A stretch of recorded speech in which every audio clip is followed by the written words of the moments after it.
এক মুসাফির রাতের বেলায় মসজিদের বারান্দায় শুয়ে আছেন। এমন সময় এক চোর মসজিদের মাইক চুরি করে নিয়ে যাচ্ছে। তখন সেই মুসাফির পেছন দিক থেকে চোরটিকে শক্ত করে ধরে চোর চোর বলে চিৎকার করতে থাকলো। তাদের চিৎকার শুনে এলাকাবাসী এসে দেখতে পান দুইজন অপরিচিত লোক, আবার দুইজন লোকই একজন আরেকজনকে চোর বলে চিল্লাচ্ছেন।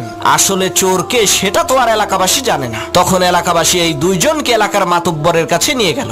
মাতব্বর বললেন, তোরা দুইজনেই চোর, তোদের শাস্তি হলো সকাল পর্যন্ত তোরা দুইজনে আত্মহত্যায় মারা যাওয়া এই লাশ পাহারা দিবি। আমরা কেউ এই লাশের কাছে থাকবো না। তাদের দুইজনকে লাশের পাশে বেঁধে রাখা হলো। তখন মুসাফির বলছে, আল্লাহ, শেষকালে তুমি আমারে চোর বানাই দিলা। আর সেই চোর বলছে, তুই আমারে ধরলি কেন বল? এই কারণেই তো তুই চোর হইলি। তখন সেই লাশ বলে উঠলো, পাইছি রে পাইছি, আসল চোর রে পাইছি। লাশের কথা শুনে চোর আর মুসাফির প্রচন্ড ভয় পেয়েছে। তখন লাশ বলে উঠলো, আমি মরি নাই, মরার ভান ধরেছিলাম আসল চোরকে ধরার জন্য।